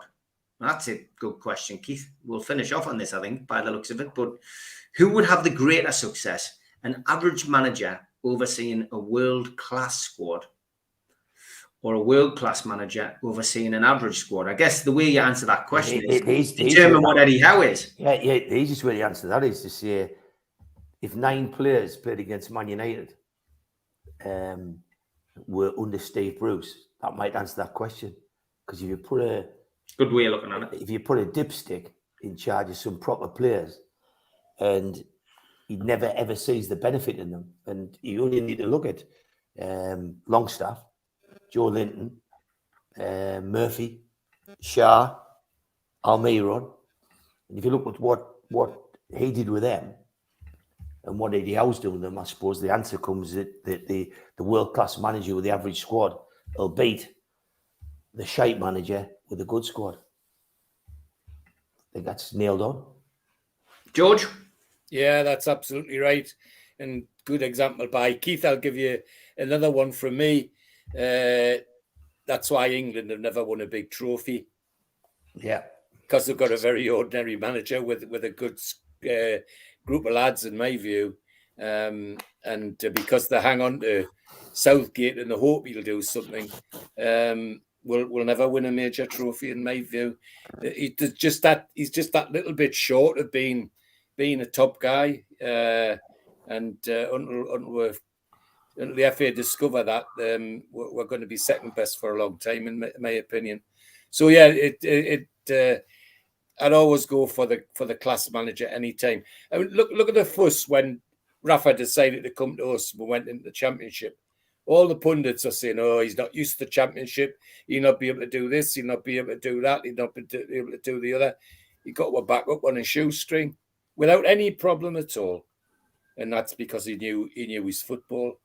And so, yeah, Keith's right. The evidence is clear in there for us to see as Newcastle fans what Steve Bruce did to our squad when he was there. And his dinosaur training techniques and all of that, we're never going to win anything, and sent us in the wrong direction. So yeah, good manager every time. Okay, Steve. I think that was a great analogy. I think using Rafa as an example, I think that completely cuts dead any other conversation, to be perfectly honest. The way that Rafa galvanised what was an average squad and got the best out of them and got more out of them than we really expected. I think that's an excellent way of putting it there, George. Brilliant.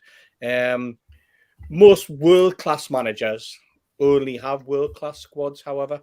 So that to become a world-class manager, you have to have managed a world-class squad. And you look at Zidane, you look at Mourinho. They were given everything they needed to get them to where they were. There are bound to be exceptions, but I think you know what, using that Rafa one, I can't go any further than that, George. Well done. Mitch, would you agree with your dad? Absolutely. Look at Ranieri, what he did with Leicester, and what he's done in Italy a few times. He's done it again this season. And then when you look, when he's been to places where he's had better squads, but he's then had to manage the egos, he's then had to manage the individuals, and managing Galacticos is very, very different. There are so many tummies to rub, so many egos to massage. So I genuinely think a better organised unit with a world-class manager will always outbeat a team with better individuals with an average manager, because I don't think that manager can make those individuals perform as a team. Yeah. And I think that's what we've seen. People being very, I've seen some really bizarre takes on social media recently particularly from fans of other clubs, doing little hot takes on, should Newcastle sack Howe now? Because they're going to get bigger and they're going to be more competitive, and maybe they need to do a preemptive removal of Howe before there's problems. Get rid of Howe. You've got no fucking idea. You haven't got a fucking clue, none of you. You haven't got a clue what that man's done to unite the players, the fans, the club, the city. And he gets it. He doesn't need to be told how to get it. Again, the Rafa analogy is perfect, because he doesn't need to be told how to get it.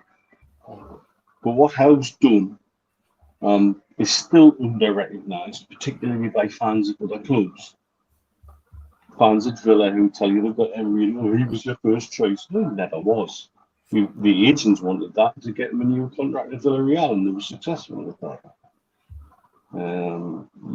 You've got people at Tottenham fans saying, "Oh, you should get rid of Howe now. It's what Levy would do." Well, what's Levy done for you at the minute? In 20 years, sorry. Piss off. It's this. You don't understand when you're not within it, when you're not part of it. You don't get it. Synergy is an amazing thing, and with Howe and the team he has around him and the players he has in the squad, there is a synergy. We are better than the sum of the parts. And I think that's why we're being careful about who we are now in the close season. And we will continue to be better than the sum of the parts. So yeah, a top-class manager with an average squad will always win out, in my opinion. Interesting points by everybody. Lots of people having their say in the chat as well. Max, thank you for your questions, mate. Tommy, I did see your question, mate. He says, "All right, lads. Theory of Saudi PIF club buys players, can they loan them to Newcastle, not negotiate like Liam Kennedy said last time?" I think we discussed this briefly, didn't we, Mitch, about this on the professionals last weekend? But yeah, there's nothing stopping any club buying a player and loaning them out to anybody, Newcastle or not. No, there's two rules about associated parties which are within the Premier League rule book, which were amended a couple of seasons ago. However, if you look at what Watford have done with Udinese and Nottingham Forest have done with Olympiacos, it's quite feasible, it's quite possible, and it can be done. I think the biggest challenge would be, for example, if somebody went on 250,000 to a Saudi club, in terms of how much of the wages we would pick up. That might be the stumbling block. But I'm not exactly sure how it works, to be honest with you. There are better people than me to probably explain how those rules work. But there's certainly nothing stopping it happening. It would be, just as the season kicks off, the ultimate shithouse move for us to do to piss everybody off. I don't think we'll do it though. Because, like I've said all along, when the Saudis come in, they want to come in with their chests puffed out and their heads held high and say, "We're doing this by the book, lads and lasses. We're not going to do anything out of the ordinary," However, if push come to shove and we had to, I think they would do it, and it could be done. But like I say, I think there's ways we'd have to work around that, and I think the biggest stumbling block would be who would be picking up the bulk of the wages. It certainly would. It certainly would, because in Saudi, they would be getting their wages tax-free. And if they came here, it'd be a massive tax lumper. So they're straight away. There's very few players going to suddenly come to Newcastle and start paying, 45, 50% tax, more than that with the national insurance tagged on, etc., etc. I don't think you can. I think the rules are as well that you have to stump up 75% of the wages yourself. I think that was another part of that change that was brought in. There'll be all sorts of issues. But as you say, there's nothing to stop you from taking a player from a third party. But I don't think this is a situation that's going to arise, to be perfectly honest. People are looking at Neves and Wolves and thinking, yeah, he's gone for £47 million. And he's gone on a free. You look at the other players that are moving. If we wanted them, these players are not going for the salaries are going to be big, but the actual transfer fees aren't that big, and you're looking at the players, and if we wanted any of those players from Chelsea, for example, would have gone in and bid for them anyway. They would have been on our list. Some of them were allegedly on the list that is now 280 or 300, Steve, on the people and players that have been linked. You look at Ziyech and people like that. But no, I mean, if they were players that were wanted, we could have done a deal with Chelsea or with Wolves if we wanted. But they've gone now, and I don't think we'll be going anywhere near those type of players. No, definitely not. Okay, well, I hope that clears that up for you, Tommy. Got a question which I'll put to you, George. Now, just from Sean, he says, do you think we should go for Mason Mount as an alternative? It looks like Manchester United don't have a proverbial pot. They're certainly struggling on the Manchester United, but Mount, not for me, George. Not for me either. He's a tidy player, but that's all he is. He hasn't been playing often enough for Chelsea for my liking. And when I've seen him in the odd times he's managed to get into the England team, he's been pretty average. There's been better players than him on the pitch. So no, I wouldn't be chasing Mason Mount, I'm afraid. Yeah, no, me neither. It's not one that sets the heart fluttering. Certainly not. Stephen Anderson said, who do the gentlemen on the panel think is the next signing, or who or what position should be next? Keith? I think the next position will be who becomes available. So if you said what positions, I think right side at centre half that will nurture under Shah. I think left back, right winger, and I still think a centre forward. But we might go for a young forward. But I think they're currently in Italy at the moment. There's rumours that they're talking to people at Juventus. They're talking about looking at that DeMarco, the left back. So I think it'll be a case of who comes up first next. If you ask me who it would be, the dream signing for me has always been Osimhen, but I don't think anyone will get him. But I think the realistic target is Szoboszlai. I think he's somebody's going to have to move on him pretty quick because he's a class player and he's going to go. And I think when Newcastle appear, and I'd say that's it because it changes every day, it appears that we out of the running for Maddison now, as though Newcastle's pulled out. Leicester's got too greedy, we're told. And if that's the case, then Szoboszlai becomes more of a target. And I think if you put him next to Tonali, alongside your Joe Lintons, your Longstaffs, your Brunos, your Willocks, I just think you've got a great midfield, and that's why I think Szoboszlai is, if you like, he's got something that this squad still hasn't got. Yeah, that's how good he is. He's a great player. He's great attitude, and he's a captain kind of player. So he's another one of those fighters that'll run all day for you, and you can't knock off the ball. So it seems as though Eddie Howe's building up a team of real good characters, but it seems as though steel and metal, big spine is involved. So that's if I was hazarding a guess, I'd say Szoboszlai, but you can guarantee you'll put Twitter on tonight and they'll have bought somebody else in Italy. Johnny Tunavalive will put his back out, Keith, won't he? He says, how can anyone refuse a mount? Oh, dear me. Hey, there's some people taking to the lower level on here, Keith. I'm going to ask you this one as well, Keith, and let's go around the panel with this one.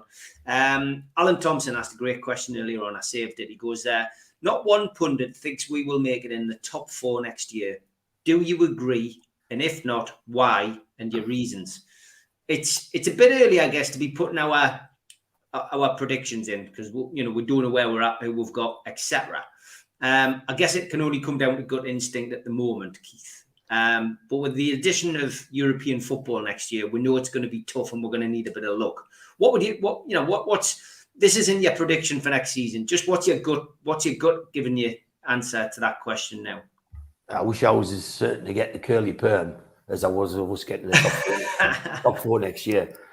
Alan Thompson, I would say to you that tells you in a sentence why pundits are pathetic and why pundits often failed coaches, failed managers, failed at a lot of things. I mean, when someone like Gabi Agbonlahor can get a job talking, that tells you everything you need to know about pundits. The level of intelligence of some of them is pathetic. You've got to remember that lad said that somebody would rather take 10,000 a year less to go and play for Brentford than Newcastle.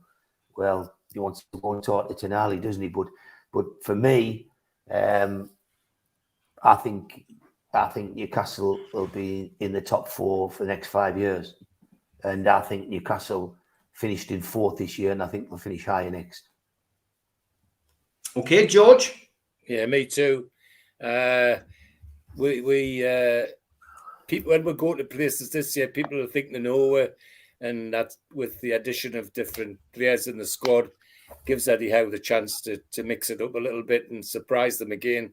So no, I'm confident that we'll at least do top 4, possibly top 3 next year, and give Manchester City and Arsenal a bigger fright than we did this year.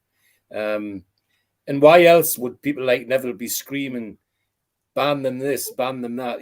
Because they're wetting themselves. They can't avoid the fact that we're coming and we're going to stay there. So yeah, I'm happy that we'll be in the top 4, even the top 3.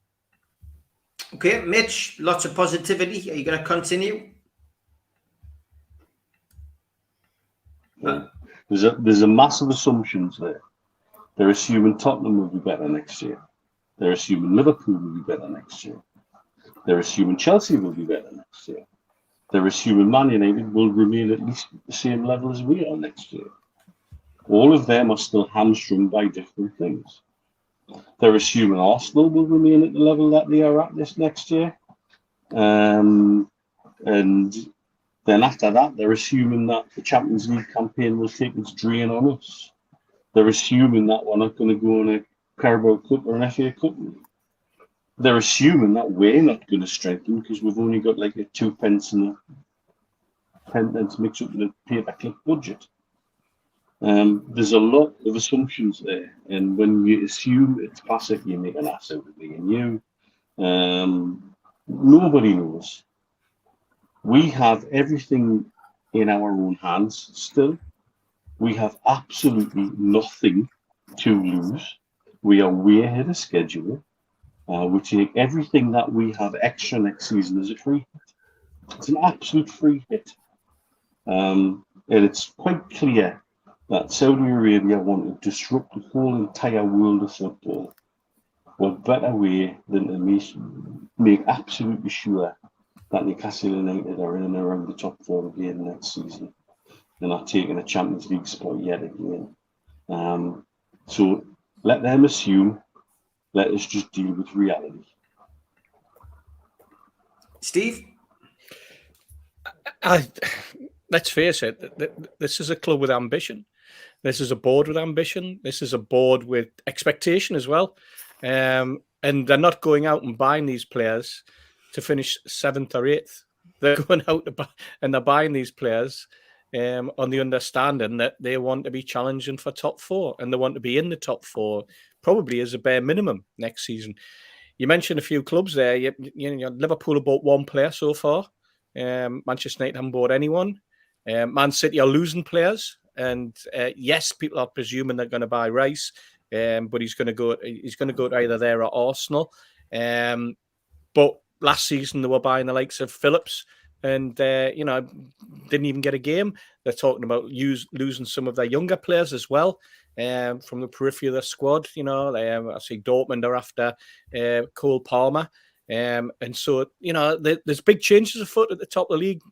Will there be a hangover from losing Gundogan? Will Silva move on at City? Will the pressure mount with Man City? Will there be that hangover of winning everything? And Newcastle are the new kids on the block, and they're going to have to start looking at us. That's added pressure for them. It's not added pressure for us that they're looking at. It's added pressure for them that we're on their shoulders and they're panicking. So I think Newcastle United are going to find, or we are going to find that Newcastle United are going to be firmly entrenched in that top four. And you know what? We said at the start, said mid last season, but for the draws, if we change some of those draws into wins, and I think that's what Eddie's how. And I suspect that with some of the purchases we're making, we're going to have a different dynamic on the pitch. I think there might be a different style of football played, especially in the Champions League. Different formations. I think you've seen with Guardiola and what he's done this season. Where he went after the World Cup, they came out a totally different team with a totally different formation through everybody. I think Howe will be looking, and people are presuming he's going to play 4-3-3. There's no reason, to assume that anymore, because I think the managers need to evolve, teams need to evolve, and they need to look at every advantage they can get to keep it in that top four. And we've talked already about a really, really good manager, and he's only going to get better, and the quality that we're bringing in. So yes, top four definitely, and if not higher, you might suddenly find by February we are actually challenging for top one, top two. Steve, you just said about Man City. The word out in London today, and that everybody's saying it, and a few mates who's high up in West Ham, and they're saying that Rice's Morris come out and said he'd rather go to Arsenal than Man City, which is a surprising statement. But he's apparently they saying if Arsenal move to 100 million, they'll get him, and he's preferring to go to Arsenal than Man City. So if they lose Gundogan and then others, and they don't get Rice, then I think they'll still get some good players. I think they'll still be a good side. But it's after the Lord Mayor shows it. It's like people, they've got to maintain coming first again. They've got a lot to follow this year. Yeah, 100%. 100%. Okay, we've reached the end of the show. Don't forget, tomorrow, 6 o'clock tomorrow night, my interview with Yvette Fielden about Blue Peter, about ghost hunts, and about I'm a Celebrity, amongst other things. Great interview. Really enjoyed doing that. Tomorrow morning, though, for your Newcastle United fix, 10 o'clock in the morning, the transfer show with Ben Jacobs. We'll be working our way through a few new names that Barry Hogan has found this week. So tune in 10 o'clock tomorrow for that. Don't forget as well, sign up, scan and sign up for the free Newcastle United newsletters at Newcastle World. That's the QR code. If you haven't done it already, do it, just so you can get all the updates from Liam, from Jordan, and the lads at the Shields Gazette and the Newcastle World website. Okay, Julie, I know you haven't been in the chat tonight, but I'm sure you'll be playing catch up. Here is Troll of the Week.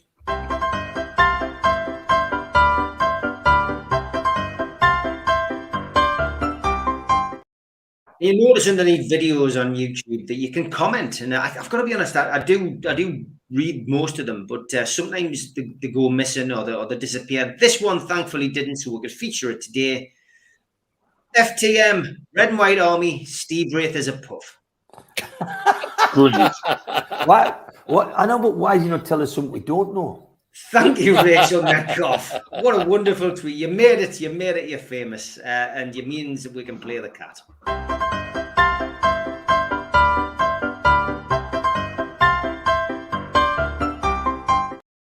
Lads, as always, absolute pleasure to spend time with Keith, with George, with Mitch and Steve, and everybody in the chat. And I mentioned it earlier, but we had 700 live at one point. We've never dipped below 600 on the show tonight either. It's been fantastic. Great comments and great questions. The show would be nothing without you guys. Have a great week, and we will see you next Friday. Take care.